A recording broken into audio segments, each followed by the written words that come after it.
What's up, everybody? Welcome back to another edition of the Roundtable Talk. And I am your host, C Money. We are in part 3 of the Miami Gardens Opa-locka history.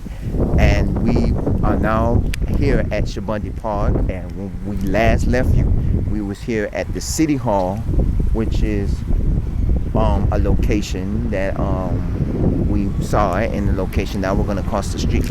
We're going to head over, and we're also going to take a look at, which is another historical. Oh, that's a bird that went down dead. So we're going to go down to a building that, if I told you, if you went into the historical landmarks, you'll see this building. This was the first bank in Opa-locka. It was an Opa-locka bank. It was a bank, and it became a vacant building. And it too also has history. I'm going to give you a little background of what I've been talking about within the first and second videos. We're taking you back to my history, which is the city of Miami Gardens and the city of Opa-locka, where I grew up at, and give you history behind the city and the areas of the cities, and showing you, this is the store that used to be Great Foods, that's now have changed hands. I don't know the name of the store because we are walking the back end of the area.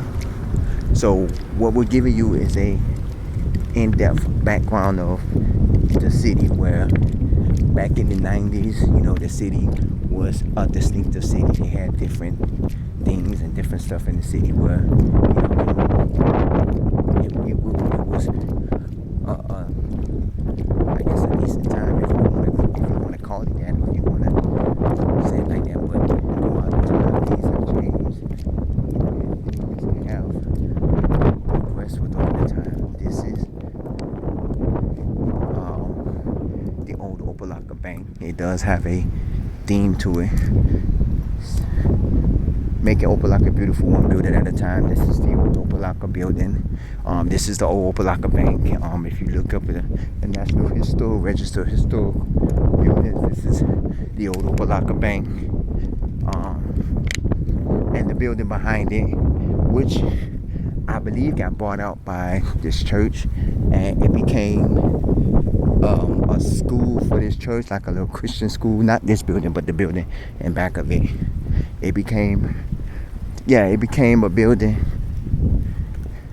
like a Christian school, academy school, ASOE of excellence. So the building next to it became a school by the church. And if you look over here and see far down that way, you can see the Robert B. Ingram Elementary School, which was formerly known as the Opa-locka Elementary School. Remember, I told you in part 2 of this thing, the school was originally named Opa-locka Elementary, but one of the longest gaining mayors of Opa-locka, Robert B. Ingram, who was a former City of Miami police officer, who was one of the first officers to have a motorcycle, and eventually he became the mayor of the city of Opa-locka. He was one of the longest, in my knowledge, he was one of the longest running mayors of Opa-locka. And then eventually he ran for school board member and won school board member for District 1, which was formerly seated by Frederica Wilson, who at that time was running for House of Representatives, and she is now a congresswoman, Congressman Frederica Wilson. And he ran as school board member for District 1 of Miami-Dade County until his death, which was about over 10 years ago. Once again, this is the Regional Service Center in Opa-locka. This is where the Department of Children and Families is housed, and other services. This building right here, Community Medical Group, this building, if you look at the top of it, you can honestly see what used to be here by the shape of that building. You guessed it. If you thought Goodwill, yes, this used to be a Goodwill back in the 90s, and it was a place where people used to come and shop. It was a Goodwill, and eventually Goodwill closed their doors at this location. They didn't close their doors. They didn't close their business because Goodwill was, still operating. And this is a little shopping plaza where now they house, different, businesses. This used to be a restaurant. This is a thrift store, and this is part of the thrift store, or it's another location. This used to be a thrift store, Chin Senior Medical Center. Now this used to be a Rite Aid, because Rite Aid was popular back in Miami. This used to be a Rite Aid, and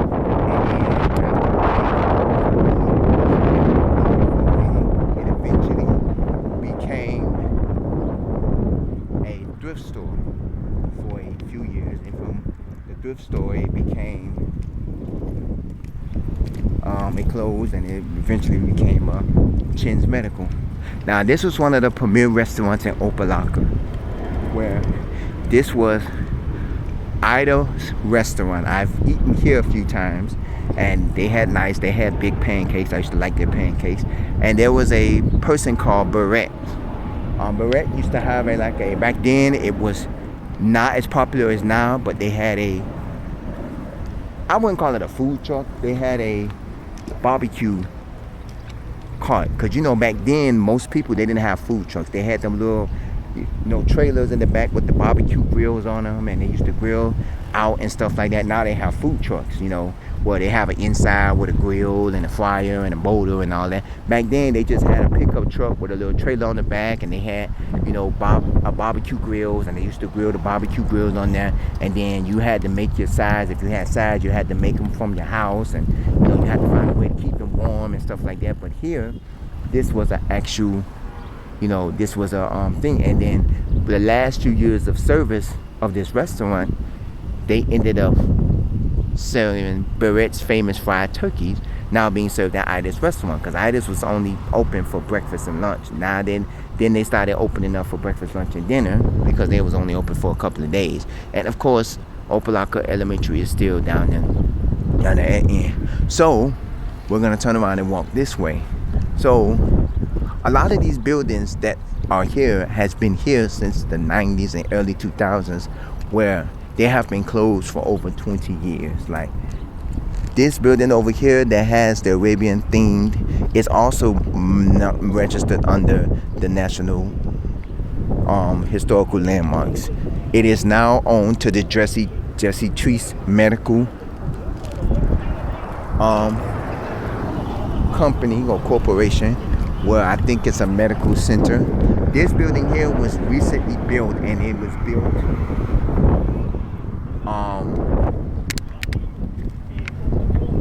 recently, but not recently, but it was built.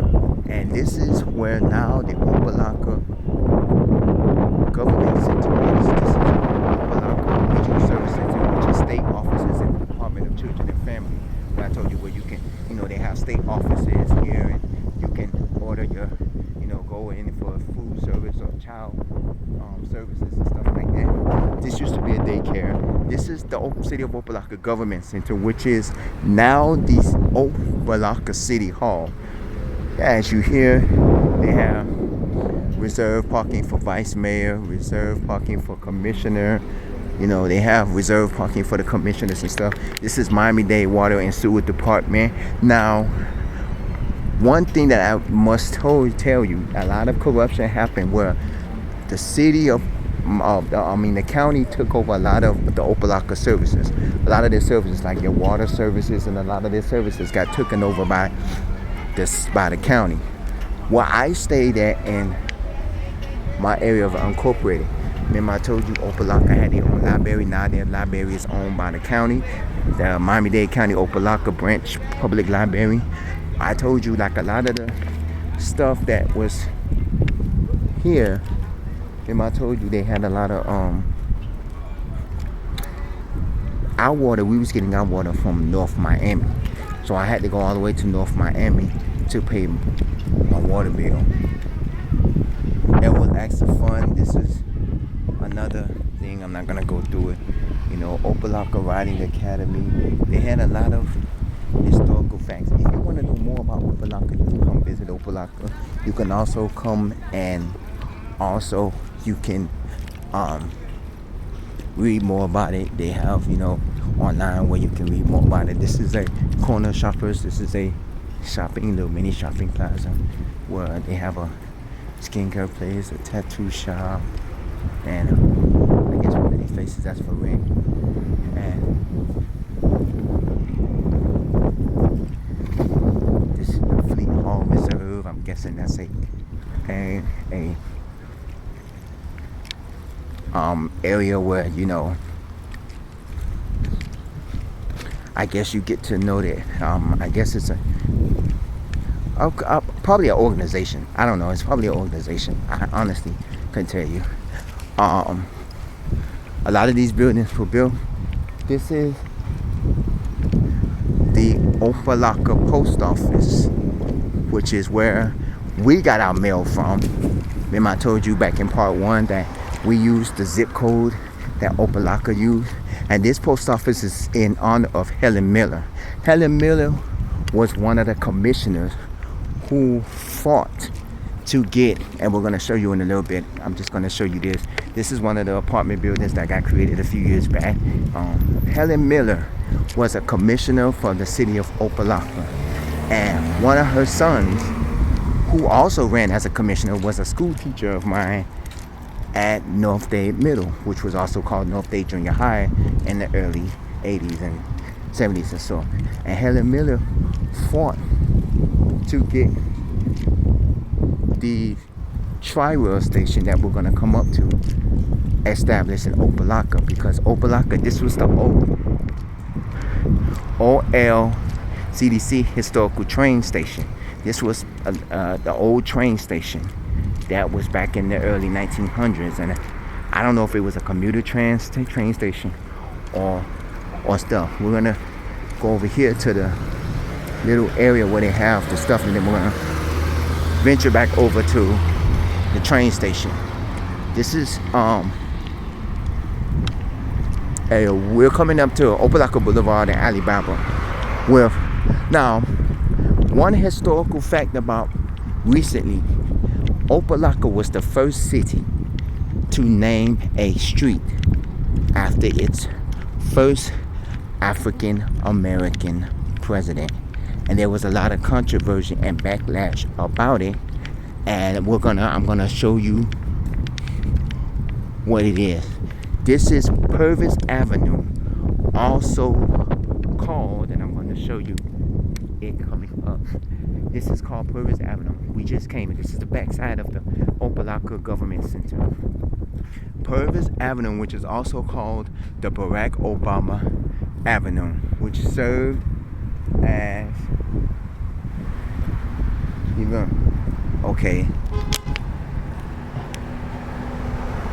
early as the concept itself, the team behind Opa-locka understood the importance of having a development connected to a major transportation center, a strategy that would lure investors to buy and build. Glenn Curtis and other leaders in the region campaigned to have a Seaboard Airline Railway Company extend their West Palm Beach passenger and freight service south to Miami, a 70-mile route. By July 1925, Seaboard Airline President Solomon Davis Warfield had committed to this, further compelled by Curtis donating a right-of-way in Opa-locka and George Merrick doing the same in Coral Gables. In fall of 1925, it was announced that the northernmost station of the Miami area would be Opa-locka, and by August 21st, 1926, the Seaboard Airline Company and their West Palm Beach architectural firm Harvey and Clark, supervised by Opa-locka's architectural Bernhard Miller, had completed an architectural drawings for the station. It was first described as an Oriental type, with the building drawing inspired from the Arabian Nights story, Alibaba and the 40 Thieves. The donation building company will begin construction that December at an estimated cost of $50,000, $50,000, I believe. with work completed around April of 1927. Daily passenger and freight trains would arrive in Opa-locka, and the Seaboard Airline operated under that name until July 1st, 1967, when it merged with the Atlantic Coastline Railroad with the new name Seaboard Coastline Railroad.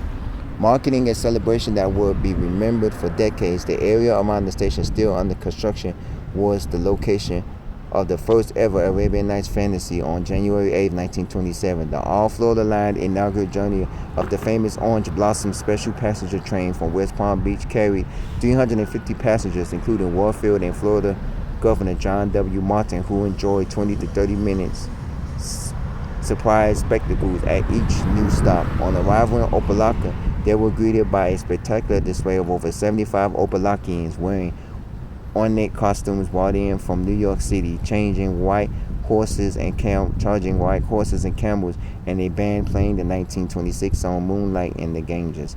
This set the stage for the impressively themed town to celebrate the arrival of the Iron Horse. The train station was saved from demolition in the early 1990s and fully restored in 2003 by the Opa-locka Community Development Corporation. Now 10 North Group, the station is listed on the National Register of Historical Places as well as the Opa-locka Historical Registries. Yes. If you've ever been into Opa-locka, you know that Glenn Curtis was one of the forefathers of Opa-locka. That's why Curtis Drive, if you've ever been on Curtis Drive, which is where my aunt stayed at, a street was named after him. See, President Barack Obama, avenue designated by the city of Opa-locka. Curtis Drive was named after Glenn Curtis. And Merrick, of course, if you ever went to Coral Gables, Merrick Park. And this is a Garden of Humanity. This is a little area where they have different, during the east side separation from the rest. And this is a lot of it. So now we're gonna take our way back this way. We're gonna head back. I'm gonna show you bits and pieces of the train station. We're not gonna go inside of the old train station, but we're just gonna pass by to it, because next door to the train station sits the Opa-locka Tri-Rail Station, which, what I told you earlier in the video, Helen L. Miller, who was one of the city commissioners, fought to get a train station from Tri-Rail.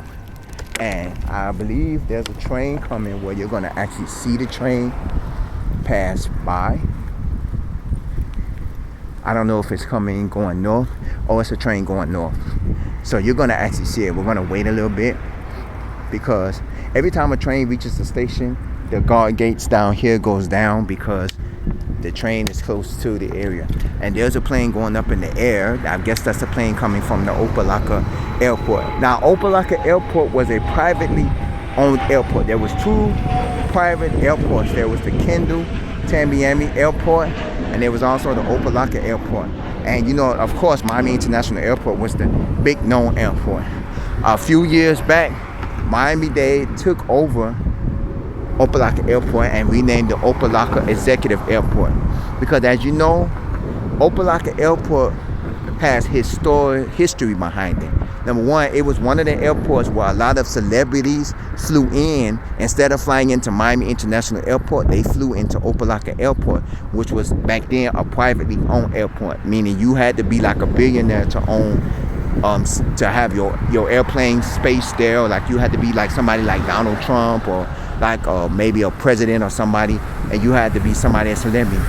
It's also historical because that was the airport that R&B singer Aaliyah was supposed to be flying in from her flight that she ended up crashing.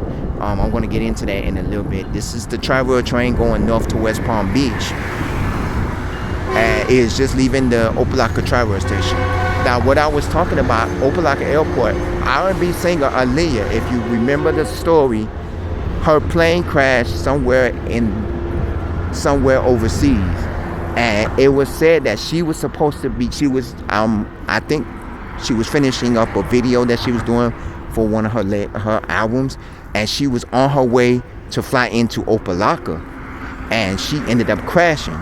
And Opa-locka, like I said, was the premier airport for people of, celebrities and politicians and a lot of people of great name, famous people, they will fly into Opa-locka instead of flying into, of course, Miami International Airport, which is the main airport that everybody flies in. You would say, okay, you're the president of the United States. We're going to fly you into Opa-locka, which is a private airspace at the time. Now, I don't know if it's actually a privately owned airspace. I just know that the county took over the property. It is now called the Opa-locka Executive Airport, and they house several businesses there. One of the businesses there is, of course, Amazon is one of the businesses there that just recently opened up a warehouse there. And also, the United States Postal Service opened up a warehouse there where that is the hub to where all the mail goes to. Like the mail goes to there, and then it gets sorted out to go to which post office from there, and it goes to it's not the main post office, but it's the warehouse facility where, okay, and it's right down the street from here. It sits, if you go to the mail facility, it is in the Miami Lakes area, but it sits on the Opa-locka Airport property, because Opa-locka Airport is a big property. So,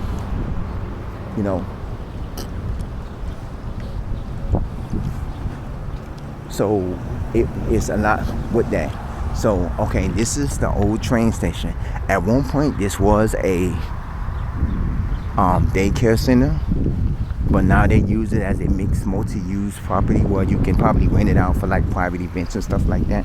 So they have it where you can rent it out. This is the old train station. They restored it, and now this is the new Opa-locka station with the Arabian themed style.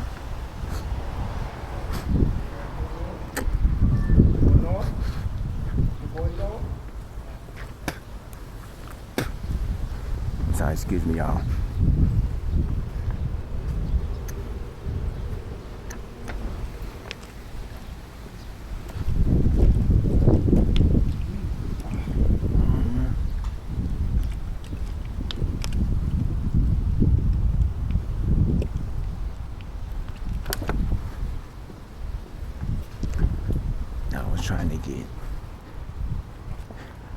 I was actually trying to get the plaque, but the plaque is probably further there. Tri-Rail opened up its service to the Opa-locka station in 1996. I was in my teenage years, but they opened up its service in 1996, and it operated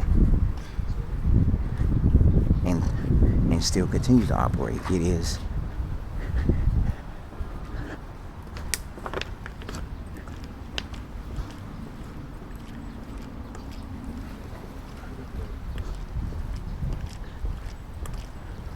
going to give you a little background to it. It is a commuter rail now.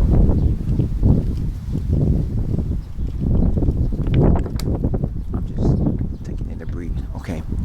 Tri-Rail begins operations in the late 1980s, and it began as a demonstration project, and it was a temporarily project that was supposed to be parallel to 95. When they was doing construction on the Interstate 95, it was where they made a commuter transit service, because before Tri-Rail began, Amtrak was the service that you would get to when you're transporting, when you're traveling from West Palm Beach to Miami, because Amtrak had several locations. They had a West Palm Beach train station. I think they had a Deerfield Beach. I know they have a Fort Lauderdale and a Hollywood station, and they have a Miami station.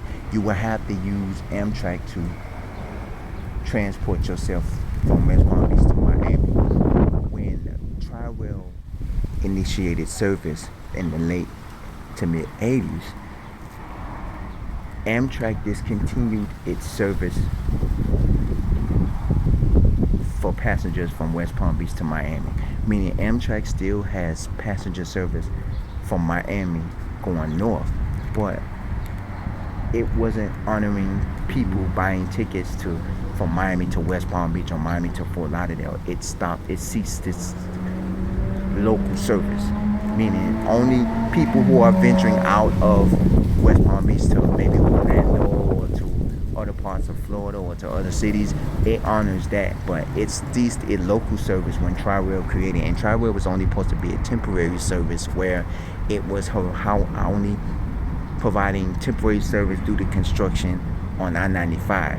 But when they saw that the service, it started from the South Florida Rail Transportation Authority,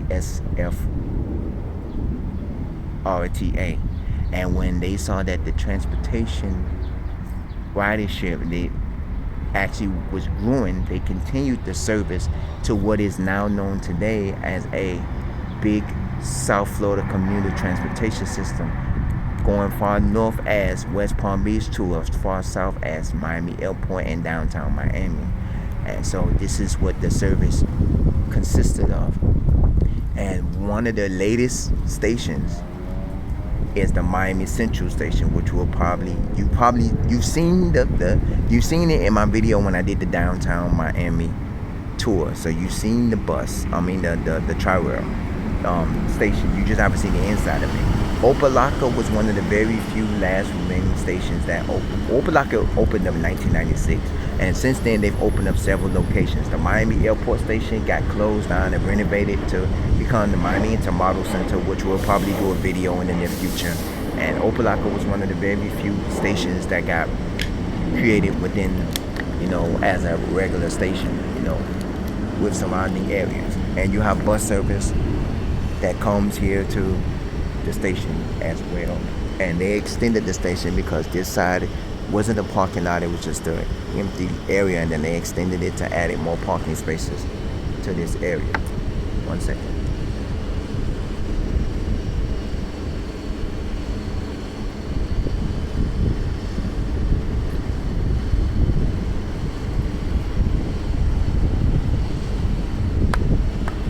I'm sorry, y'all, I was drinking my water. And this is where we're probably going to end our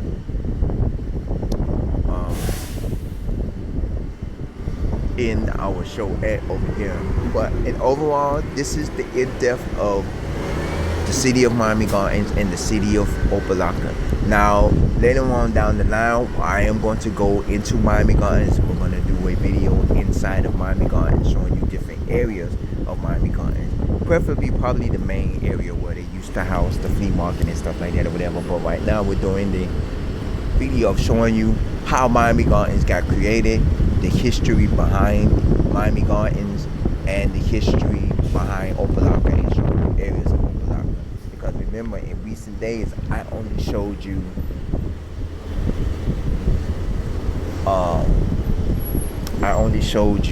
this is Metrolink, a new service that the transportation is offering. I only showed you Shawati Park when I did videos back then because we was doing episodes about different things. But now I'm showing you episodes of, around Opa-locka and showing you, things about Opa-locka and the history behind Opa-locka, which is also my history because I grew up in Opa-locka and I grew up in the area. So this is my history. I didn't take Tri-Rail back then as much as I take it now, because I take it now because I go into Broward often. Remember I did videos. One of my favorite shopping places is the Swap Shop. I did videos at certain malls in Broward. And my only form of transportation to get up to Broward is Tri-Rail. Like, I can take public transportation, but it will take probably longer for me to get to different destinations. Hence taking Tri-Rail. When I was younger back then, yes, I used to take public transportation to get to Broward, but then I started realizing why not take Tri-Rail, which is a faster way. It may cost me a little bit more because transportation, you're only paying like what, $1 or $2 to get on the bus. I think Broward is what, $2 or so. I'm not giving you the full amount of what the transportation is. It only costs you about $2-3 to get on the bus. It'll probably cost you about $4 or $5 depending on Tri-Rail and if you're going. So that was one of the things, and I just started taking Tri-Rail as a service. And we're sitting on the southbound side of Tri-Rail, where the trains on this side of the track goes south, which is about 4 more stops. You have the Miami Transfer, Metro Rail Transfer Station, which is the next stop. Then you have, if you're continuing to the airport, you have the Hialeah Market, and you have the Miami Airport Station. And if you're going downtown, they have a Miami Central Station, which we saw in the previous video that I did when I was doing the Miami to Fort Lauderdale as well. So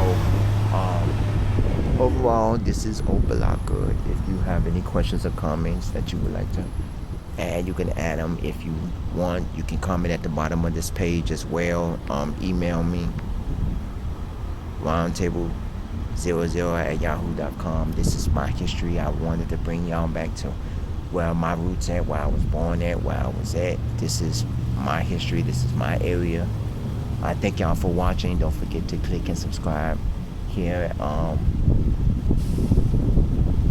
This is the Roundtable Talk. I'm your host, C Money.